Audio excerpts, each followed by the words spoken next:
Bien-aimés, bonjour, bienvenue sur notre site et sur notre chaîne. Donc le sujet d'aujourd'hui c'est Born Again, la nouvelle créature.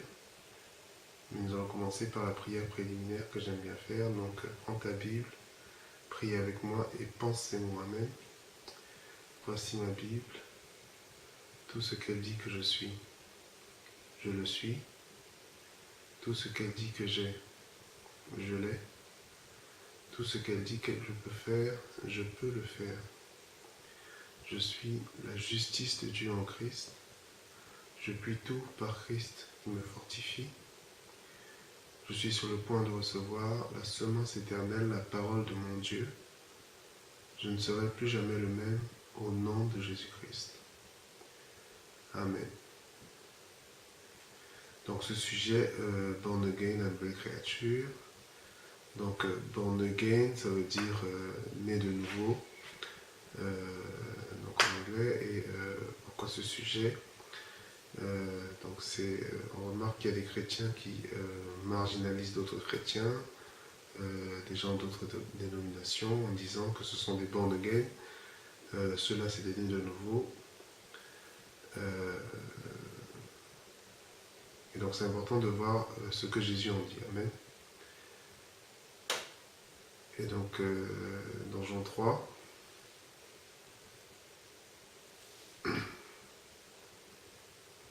il nous dit, Jésus lui répondit, en vérité, je te le dis, si un homme naît de nouveau, il ne peut voir le royaume de Dieu. Il faut que vous naissiez de nouveau. Si un homme ne naît d'eau et d'esprit, il ne peut entrer dans le royaume de Dieu. Donc ça c'est en Jean 3, versets 3, 7 et 5. Amen. Et donc si tu crois que tu vas voir le royaume de Dieu, si tu crois que tu vas entrer dans le royaume de Dieu, et surtout si tu es dans le vrai, amen, ça veut dire que tu es né de nouveau. Alléluia. Et inversement, si tu es né de nouveau, sache que tu vas voir le royaume de Dieu, sache que tu vas entrer dans le royaume de Dieu. Amen. Donc c'est ce qu'il nous dit ici dans Jean 3. Et en regardant le contexte, donc on en apprend un peu plus sur ce verset, sur la nouvelle naissance. Amen. Donc dans Jean 3, il s'agit ici de Nicodème, donc un VIP, chef des Juifs, il nous dit au verset 1. Et il nous dit aussi un enseignant en Israël au verset 10. Et donc Nicodème, il est tourmenté par l'œuvre de Jésus, mais il a peur de l'opposition et du coup il vient voir Jésus pendant la nuit, il nous dit au verset 2. Il vient voir Jésus en cachette, venu la nuit. Et donc il lui dit, Rabbi, c'est-à-dire maître, quand on le voit dans différentes versions, et pas Seigneur. Il dit, Rabbi, nous savons que tu es un docteur venu de Dieu, car personne ne peut faire ces miracles que tu fais si Dieu n'est avec lui. Et donc c'est à cela que Jésus lui répond, il faut naître de nouveau. Et donc on remarque ici que tu peux être un VIP, tu peux être un enseignant de la loi, tu peux être un président. Tout cela ne compte pas pour entrer dans le royaume de Dieu, tout cela ne compte même pas pour voir le royaume de Dieu, il faut absolument que tu sois né de nouveau. Amen. Et donc, comment naître de nouveau? Donc, on a un verset important qui en parle au verset 14, toujours dans Jean 3, il nous dit et comme Moïse éleva le serpent dans le désert, il faut de même que le Fils de l'homme soit élevé, afin que quiconque croit en lui ait la vie éternelle. Et donc, la clé ici, c'est le quiconque. Amen. Quiconque croit en lui ait la vie éternelle. Donc, si tu es une personne quelconque, à partir du moment où tu crois au Fils de l'homme, donc en Jésus, amen, tu as la vie éternelle, c'est ce qu'il nous dit ici dans le verset.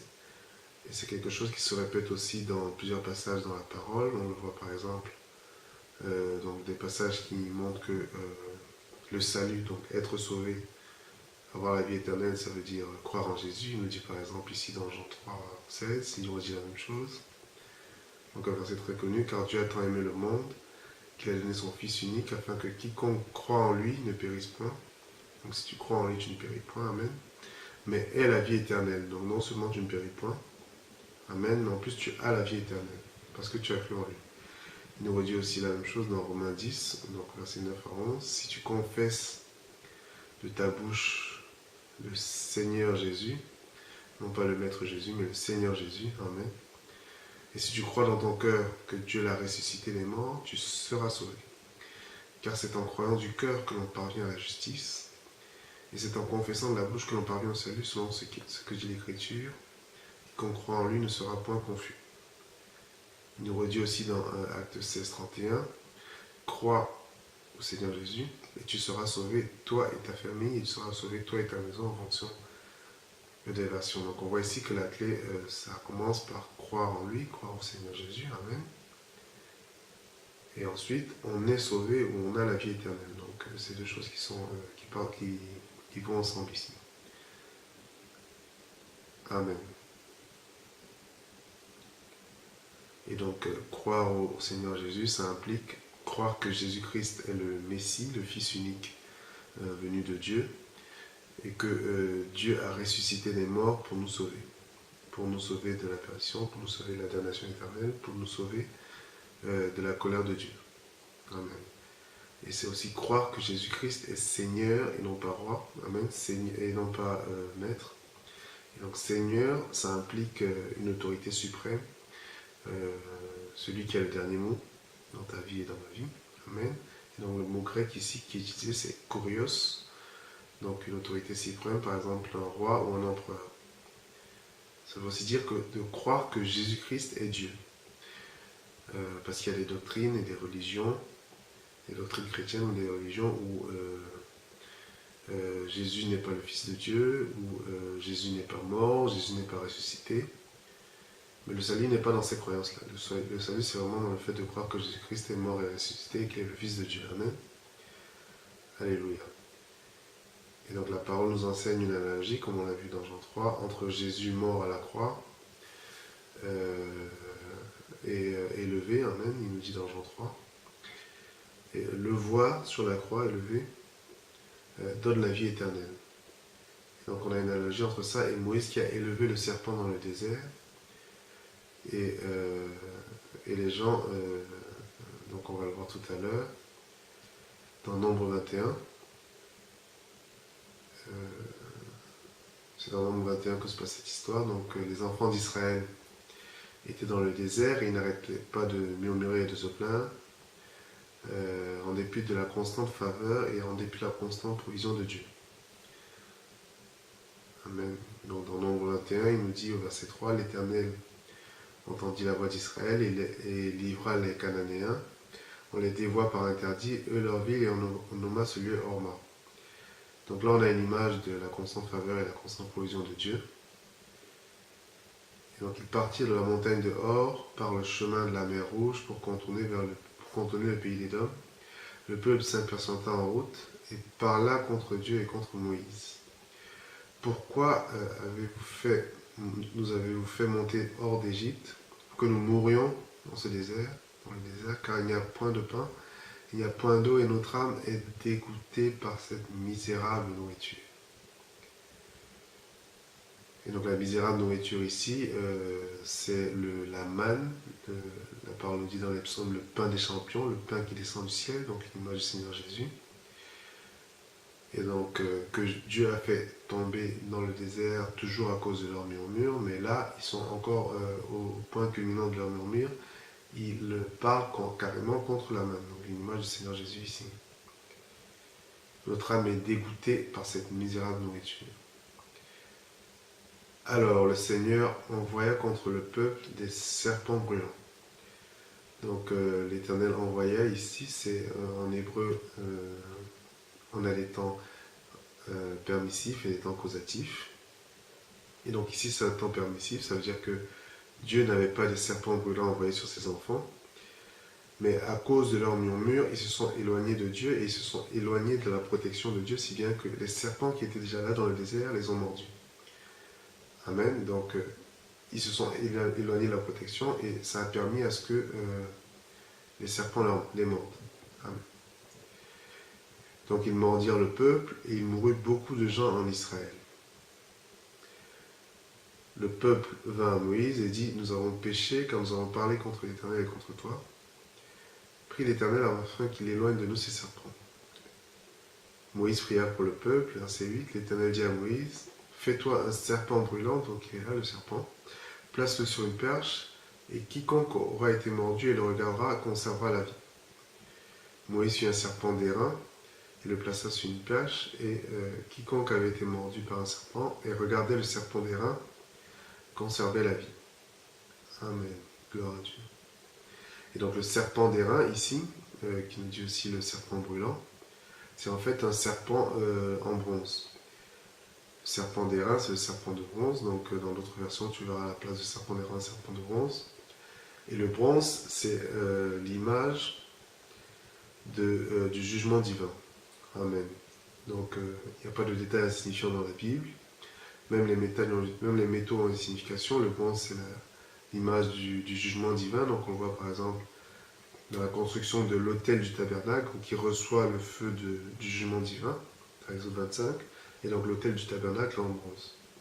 Donc, le bronze, c'est une image du jugement divin. C'est assez reconnu par les spécialistes. Et donc, Jésus sur la croix, c'est le symbole du serpent qui a été jugé. Amen. Et donc, la parole nous dit ici que quiconque a été mordu, qui regarde au serpent d'airain, ça veut dire que quand tu regardes à Jésus sur la croix, Amen, tu te rappelles que le diable a été jugé, et donc le diable qui était au monde a été jugé, ce qui annule complètement son pouvoir. Alléluia. Et donc, la morsure qui t'a fait, qui était censée te donner la mort, perd ses effets et tu conserves la vie.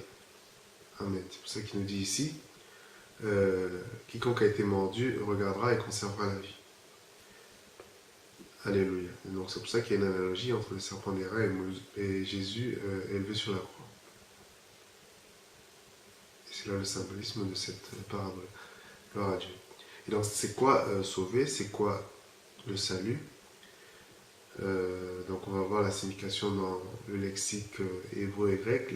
L'Ancien Testament est écrit en hébreu et le Nouveau Testament est écrit en grec. Donc en hébreu, le mot salut ou être sauvé, c'est un mot très compliqué, c'est le mot Yeshua en hébreu. Donc Yeshua en hébreu, ça veut dire salut, délivrance, et c'est ce qui a donné le nom de Jésus, Yeshua. Son nom veut dire salut, son nom, le nom de Jésus veut dire délivrance. Gloire à Dieu. Et on peut aussi le voir dans Matthieu 1, 21 en français, dans la version Martin, et où il nous dit, elle enfantera, quand l'ange est apparu aux parents de Jésus, il dit, elle enfantera un fils, et tu appelleras son nom Jésus, car il sauvera le peuple de ses péchés. Elle enfantera un nom, tu l'appelleras Jésus, car il sauvera. Amen. Donc, c'est parce qu'il s'appelle Salut qu'il sauvera. C'est pour ça qu'il y a un car ici. Donc dans Matthieu 1, 21. Et donc Yeshua dans le lexique de Strong, donc c'est un lexique aussi très utilisé par les spécialistes. Donc soit c'est Young, Strong, Crudence. Donc on se base ici sur le lexique de Strong. Avec un guide des codes, donc dans ce lexique. Donc le code de Yeshua c'est H344. Donc en fonction de la source, la prononciation la prononciation et la phonétique peuvent être différentes, mais le code est assez constant. Donc Yeshua, la signification dans le lexique de Strong, c'est salut, délivrance, bien-être, prospérité, amen, délivrance, salut par Dieu, victoire. Gloire à Dieu. Et donc dans le Nouveau Testament, le mot qui est utilisé pour salut ou être sauvé, c'est le mot soteria. On peut aussi voir sozo, donc soteria c'est le nom et sozo c'est le verbe, sauver. Et donc soteria dans le lexique de Strong c'est G4991. Et donc ça veut dire délivrance, conservation, sûreté, amen, sécurité, salut, délivrance des ennemis qui molestent, ce qui apporte aux âmes la sécurité, possession actuelle, salut futur, quadruple salut, être sauvé de la sanction, du pouvoir, de la présence et plus important du plaisir du péché. Tout cela c'est inclus dans le mot salut, tout cela ça fait partie du nom du Seigneur Jésus. Amen. Gloire à Dieu. Et donc ce mot est utilisé par exemple quand on voit dans dans l'Exode 14, quand les enfants d'Israël sont arrivés devant la mer Rouge, et que l'armée de Pharaon pressait par l'arrière. Amen. Moïse a prié à l'Éternel. Et après, il nous dit, dans l'Exode 14, 13, Moïse répondit au peuple, ne craignez rien, restez en place. Donc ici, une image du salut que le Seigneur, du repos que le Seigneur nous enseigne. Restez en place et regardez la délivrance que l'Éternel va vous accorder en ce jour, car les Égyptiens que vous voyez aujourd'hui, vous ne les verrez plus jamais. Donc, regardez la délivrance. Le mot ici, c'est Yeshua. Amen. Reste dans le repos et regarde à Jésus et après les Égyptiens. Donc, une image ici de Satan et de ses démons. Amen. Que tu vois aujourd'hui, tu ne les verras plus jamais. Gloire à Dieu. Donc une autre partie, donc un autre verset qu'on s'est utilisé, c'est dans Isaïe 21, 61. Isaïe 61, verset 10, donc on l'a vu dans le premier message. Je me réjouirai en l'Éternel. Mon âme sera ravie d'allégresse en mon Dieu, car il m'a revêtu des vêtements du salut, il m'a couvert du manteau de la délivrance, comme le fiancé qui sort d'un diadème, comme la fiancée qui se part de ses joyaux. Donc le manteau de la délivrance, ici en fait c'est le manteau de la justice, le manteau de justice. On le voit dans la version originelle. Mais par contre, il m'a revêtu des vêtements du salut, ici c'est Yeshua. Il m'a revêtu des vêtements de Jésus. Amen. Et donc le vêtement de Jésus, ça va avec le manteau de justice. Gloire à Dieu. Et donc c'est une nouvelle qui te rend extrêmement joyeux. Et maintenant dans le Nouveau Testament, dans la partie en grec, on le voit aussi dans Luc 2. Donc c'est l'histoire de Siméon, donc un ancien de la synagogue, qui était présent quand Marie et Joseph sont emmenés Jésus pour la consécration. Et donc l'Éternel était apparu en songe et il nous dit dans Luc 2, 26, il avait été divinement averti par le Saint-Esprit qu'il ne mourrait point avant d'avoir vu le Christ du Seigneur. Amen. Et donc quand ils sont arrivés avec Jésus pour la consécration, il a regardé Jésus et après il nous dit au verset 29, « Maintenant Seigneur, tu laisses ton serviteur s'en aller en paix selon ta parole. » Verset 30, « Car mes yeux ont vu ton salut. » Car mes yeux ont vu ton sotéria, donc en grec. Donc en étant dans une synagogue, ici en plus, il a probablement parlé en hébreu, donc il a probablement dit Yeshua. Car mes yeux ont vu ton Yeshua. Gloire à Dieu. Et donc, ce qui se passe après, c'est que tu es devenu une nouvelle création, une nouvelle créature. Donc, il nous dit dans 2 Corinthiens 5, verset 17, « Si quelqu'un est en Christ, il est une nouvelle créature. Toutes les choses anciennes sont passées, voici, toutes choses sont devenues nouvelles. Et tout cela vient de Dieu qui nous a réconciliés avec lui par Christ et qui nous a donné le ministère de la réconciliation, car Dieu était en Christ, réconciliant le monde avec lui-même en n'imputant point aux hommes leurs offenses. Il a mis en nous la parole de la réconciliation. Amen. Donc il nous dit ici que tu es une nouvelle créature et que les choses anciennes sont passées. Parce que tu es en Christ. Gloire à Dieu. Et donc les choses anciennes qui sont passées, ça inclut toutes les malédictions qui te viennent de ton ancienne nature quand tu n'étais pas en Christ. Amen. Toutes les malédictions qui venaient du fait que tu es le descendant d'Adam, comme on a vu dans le premier message, donc, comme il explique dans Romains 5. Ça inclut aussi les malédictions générationnelles, par la même occasion.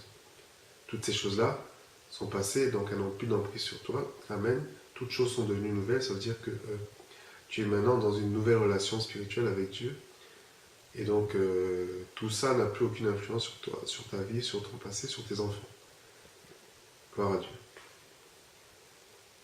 Et donc, quand on dit que le salut, la délivrance, c'est une délivrance de quoi? C'est une délivrance, premièrement, des combats contre l'ennemi.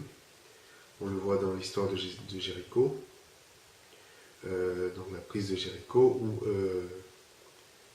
quand on regarde bien cette histoire, ils n'ont pas vraiment réalisé de réels combats, ils n'ont pas eu à mettre beaucoup d'efforts pour prendre la ville de Jéricho. Il nous dit dans Josué 6, au verset 5, donc c'est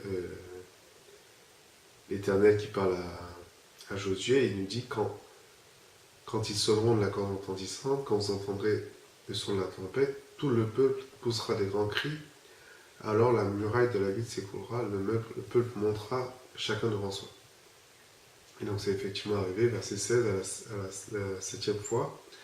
Comme les sacrificateurs sonnaient des trompettes, Josué dit au peuple, poussez des cris, car l'Éternel vous a livré la ville.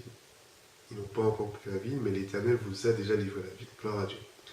Verset 20, le peuple poussa des cris, les sacrificateurs sonnèrent des trompettes. Lorsque le peuple entendit le son de la trompette, il poussa de grands cris, la muraille s'écroula. Amen. Et donc on le voit aussi dans l'histoire des 4 lépreux, donc dans 2 Rois 6, donc l'histoire où il y avait la famine, on dit au verset 25, il y a eu une grande famine dans Samarie, et il la serrait tellement qu'une tête d'âne valait 80 cycles d'argent, et qu'un quart de câble de fiente de pigeon, 5 cycles d'argent. Le quart d'un câble de fiente de pigeon. Et donc on voit bien ici que c'est la récession, vu le prix de la tête d'âne avec ce qu'il y a comme chair dessus. Amen. Et le prix aussi de la fiente de pigeon, quand on compare avec Jérémie, où un terrain entier valait 17 cycles d'argent, donc dans Jérémie 32.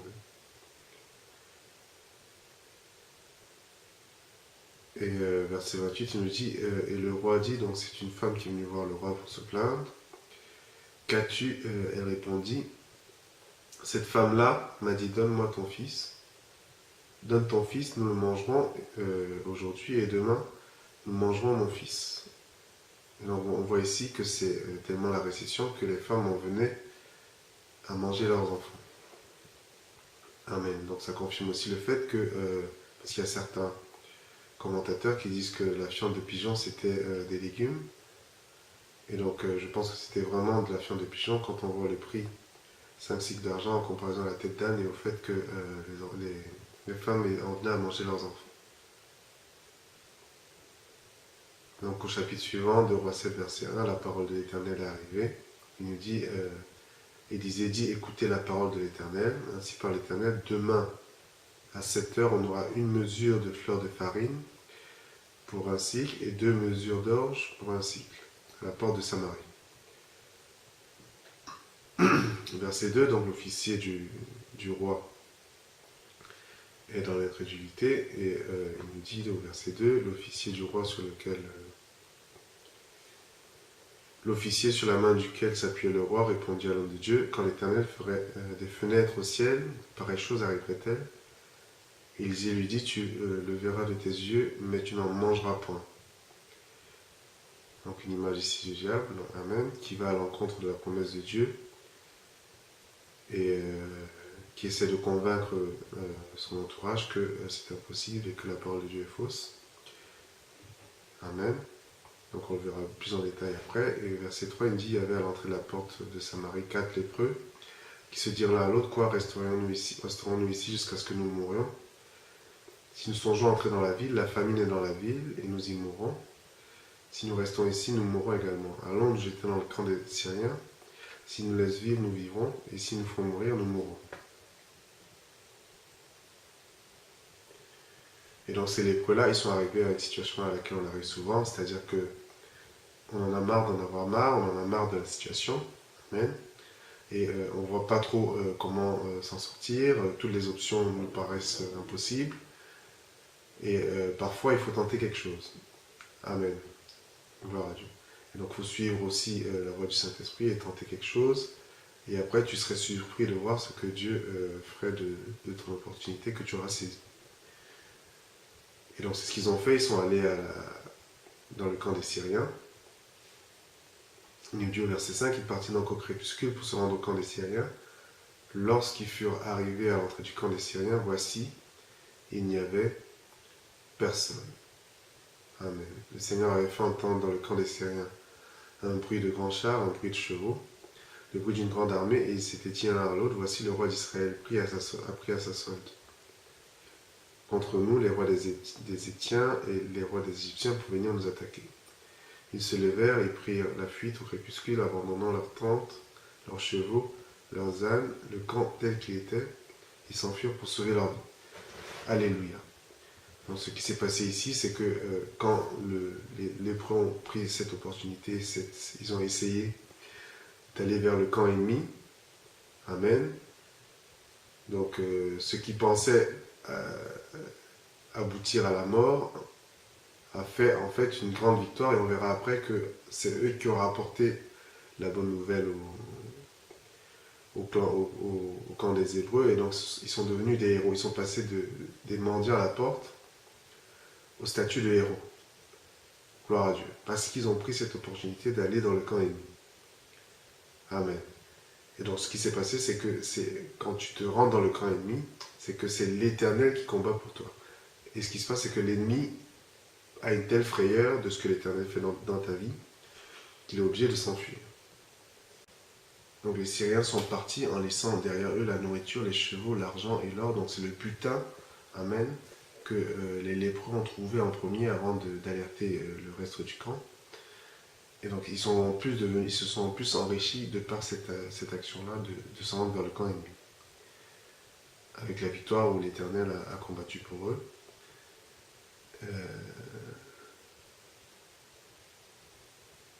Et donc voilà, pour l'histoire des 4 lépreux. Et donc la délivrance, c'est aussi une délivrance des circonstances insurmontables. Donc on le voit avec l'histoire de la mer Rouge, où tu arrives dans une voie sans issue, où tu ne vois pas l'issue, et le diable est en train de presser par l'arrière. Et l'Éternel crée une voie alors qu'auparavant il n'y avait pas de voie. Et donc quand tu t'y engouffres, l'ennemi essaie de te suivre, et la voie même que l'Éternel a créée pour que tu passes, amen, quand l'ennemi essaie de s'y engouffrer, il est englouti, amen, par l'œuvre de l'Éternel également. Gloire à Dieu. Amen. Et c'est aussi une délivrance de l'ennemi de nos âmes. Une délivrance dans le siècle présent, comme il nous dit dans Galates 1:4, il nous dit Jésus s'est donné lui-même pour nos péchés, afin de nous arracher au présent siècle mauvais, selon la volonté de notre Dieu et Père. Donc nous arracher au présent siècle mauvais. Donc c'est une délivrance qui se fait maintenant, qui n'attend pas qu'on soit dans l'éternité, amen, pour être délivré du diable, du présent siècle mauvais. Amen. Et en plus, il nous dit aussi que une autre chose, que Satan est désarmé par l'œuvre du Christ. Amen. Il n'y a plus jamais de condamnation pour ceux qui sont en Christ. Donc il nous dit dans Romains 8:1, il n'y a donc maintenant aucune condamnation pour ceux qui sont en Christ. Gloire à Dieu. Et en plus, on est pardonné de toutes nos fautes, absolument toutes nos fautes. Il nous dit dans Colossiens 2:13, il vous a vivifiés ensemble avec lui, nous ayant pardonné toutes nos fautes.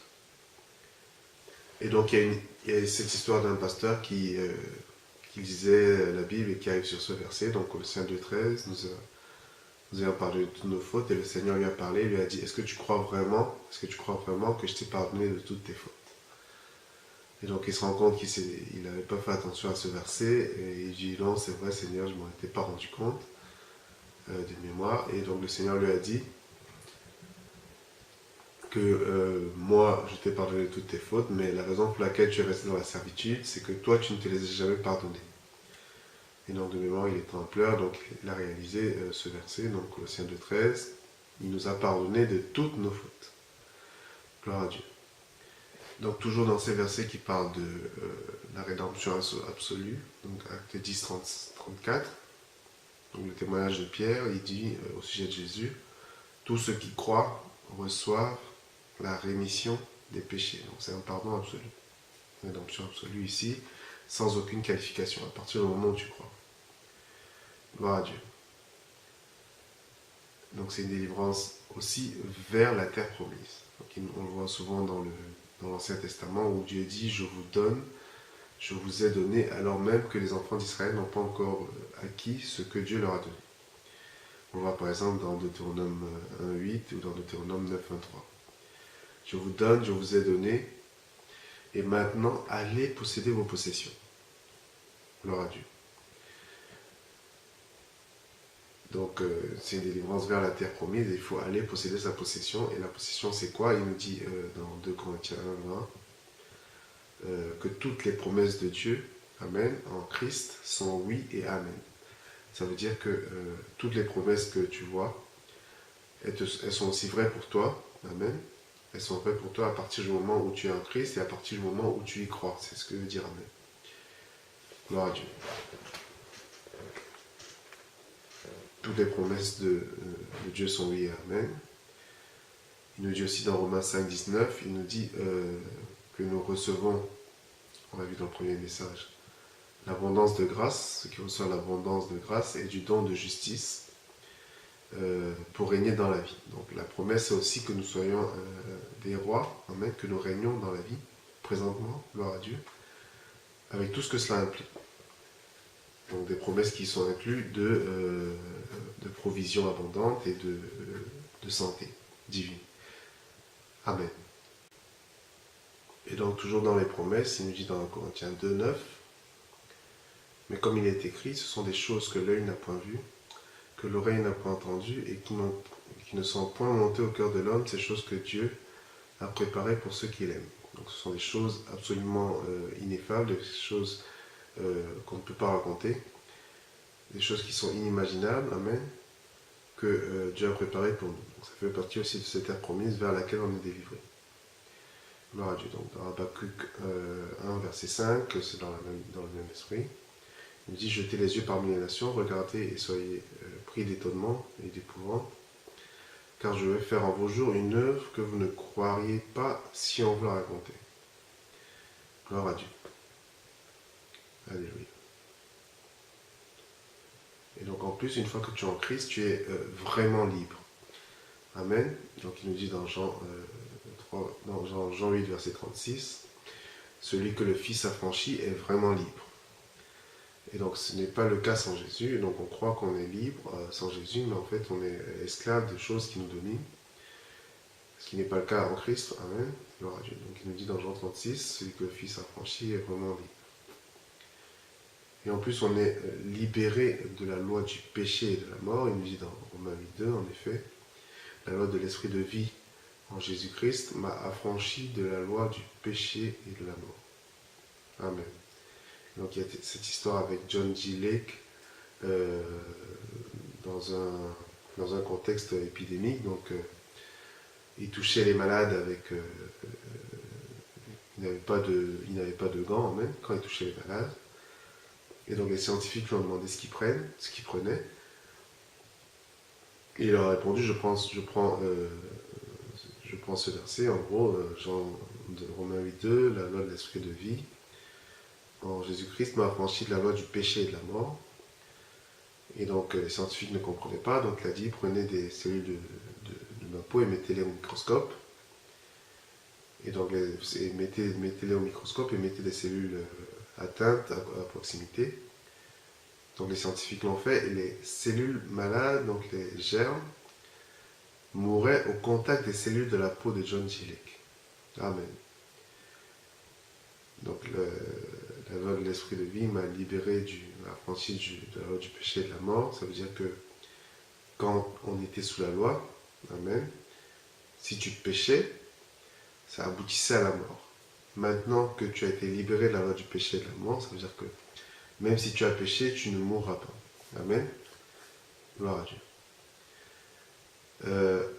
En plus, on est libéré de tout fardeau. Il nous dit dans Matthieu 11, 28, venez à moi, vous tous qui êtes fatigués et chargés, et je vous donnerai du repos. Prenez mon joug sur vous et recevez mes instructions, car je suis doux et humble de cœur, et vous trouverez du repos pour vos âmes, car mon joug est doux et mon fardeau est léger.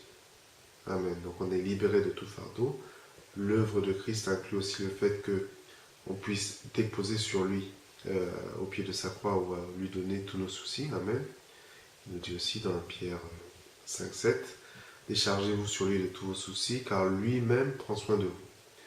Amen. Donc les soucis et les fardeaux, on les rejette, on les renvoie dans ses mains percées. Amen. Et c'est lui qui arrive à les dénouer. Parce qu'on n'a pas la force en nous-mêmes de les dénouer. Donc on prie, on dit Seigneur, je remets entre tes mains ce fardeau. Amen. Gloire à Dieu. Et donc on est délivré de la maladie. Donc si on est appelé à régner dans la vie, si on est appelé à être héritier du monde, c'est pas facile d'être héritier du monde et de régner dans la vie si on est tout le temps affalé sur un lit à cause d'une maladie, si on est incapable même de se nourrir. Alors donc si Dieu te donne la promesse que tu vas régner sur le monde, ça veut dire que le Dieu qui est omnipotent, dans cette promesse, c'est inclus aussi une promesse inférieure de santé divine. La même chose pour la prospérité, la provision abondante. C'est pas facile de régner sur le monde, de dominer le monde, d'être héritier du monde, de régner dans la vie. Si on est tout le temps fauché, si on n'arrive pas à payer son loyer, si on n'est même pas héritier de son appartement, si on doit fuir tout le temps pour esquiver les propriétaires à cause de problèmes financiers. Non, si le Dieu omnipotent te donne la promesse d'être héritier du monde, ça veut dire que dans cette promesse, c'est inclus la promesse de provision abondante pour accomplir son instruction de dominer sur le monde. Amen. Gloire à Dieu. Et donc une autre chose, c'est qu'on est scellé avec le Saint-Esprit, il nous dit dans Ephésiens 1, verset 13, donc on va voir dans la version Darby. En vous aussi,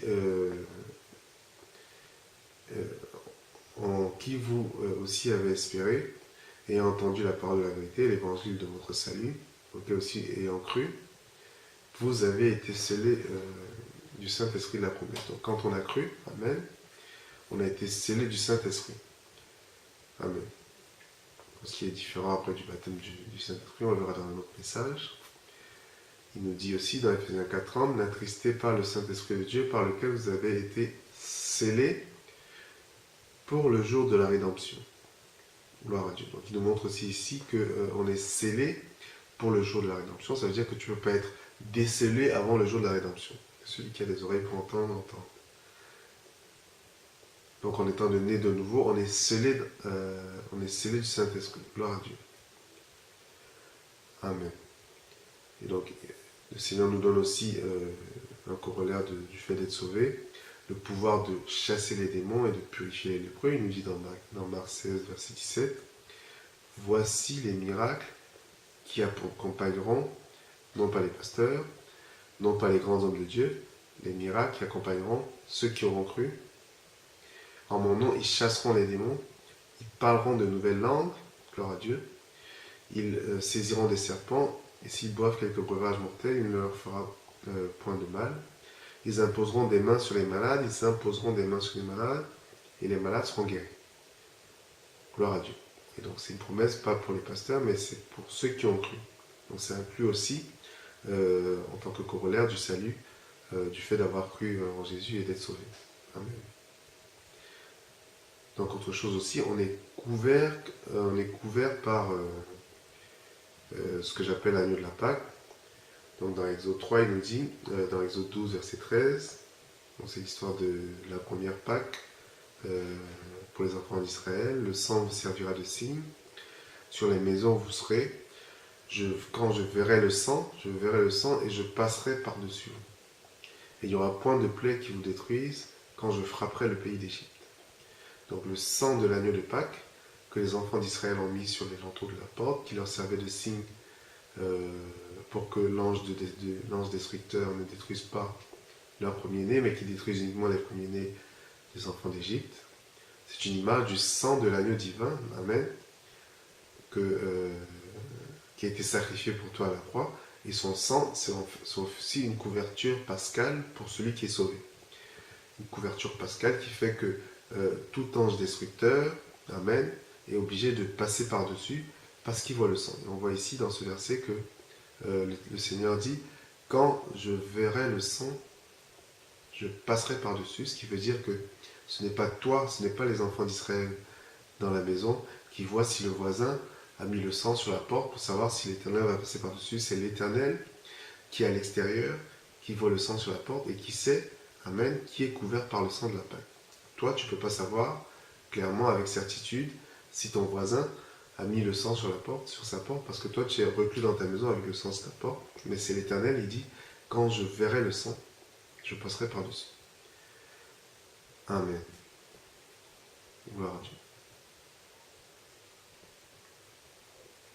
Et donc en plus, on est établi une fois pour toutes dans la nouvelle alliance, une alliance où Dieu, il nous dit, ne cessera pas de bénir, dans Jérémie 32, 40, où il ne se souvient plus de tes péchés, ni d'une de tes iniquités. Gloire à Dieu. Donc ça, il nous dit dans Hébreux 10, 17 notamment. Amen. Donc on va terminer avec un passage dans 1 Jean 1 qui résume aussi le salut et le fait d'avoir confessé de sa bouche le Seigneur Jésus. Et donc en introduction à Jean 1, c'est un passage, le chapitre 1, qui n'est pas directement destiné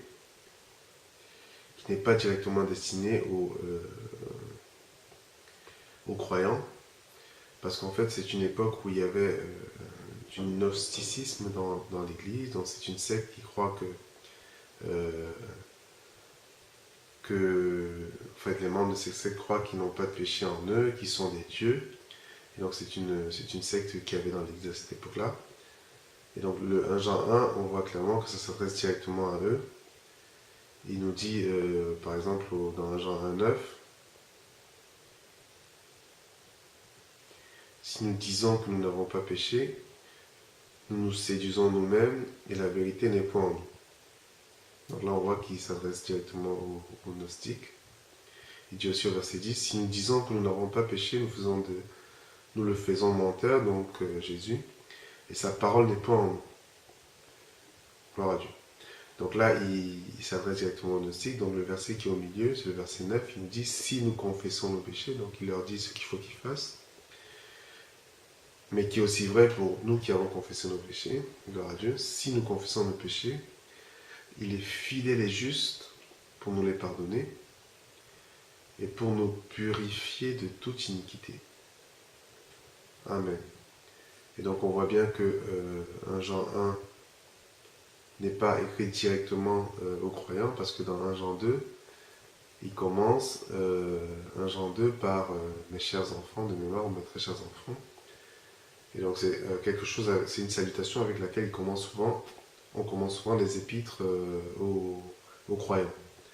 Et donc là, dans 1 Jean, c'est à partir du chapitre 2 qu'on le voit. On ne le voit pas dans 1 Jean 1, ce qui pousse encore à démontrer que le chapitre 1 n'est pas destiné directement aux croyants. Mais la vérité demeure au verset 9, c'est qu'il est fidèle et juste. Amen. Quand nous confessons nos péchés, il est fidèle et juste pour nous les pardonner. Il est fidèle et juste pour nous purifier de toute iniquité. Et donc quand on nous dit qu'il est fidèle, amen, pour nous pardonner, ça veut dire que chaque fois que la condition va être remplie, il va le faire. Amen. Chaque fois que la condition va être remplie, il va le faire. Donc il n'y a pas de fois où Dieu ne te pardonne pas tes péchés, parce qu'il est fidèle à sa parole, il est fidèle et dans son œuvre. Il est juste pour nous pardonner nos péchés. Ça veut dire que il ne le fait pas pour Jean et pas pour Paul. Il ne fait pas exception de personne aussi dans cela. Il est juste parce qu'il a un fondement juste, il a un fondement légal pour pardonner et pour purifier de toute iniquité. Qui fait qu'il peut le faire pour tous ceux qui ont cru. Amen. En étant juste. Gloire à Dieu. Donc comme dirait le pasteur Joseph Rins, Dieu est juste quand il rend le pécheur juste. Et donc on disait qu'il n'y a pas de détails insignifiants dans la Bible. Même les temps sont importants. Donc il y a des temps qui sont souvent utilisés. On va prendre un exemple dans la vie courante, et en français pour simplifier. Si tu es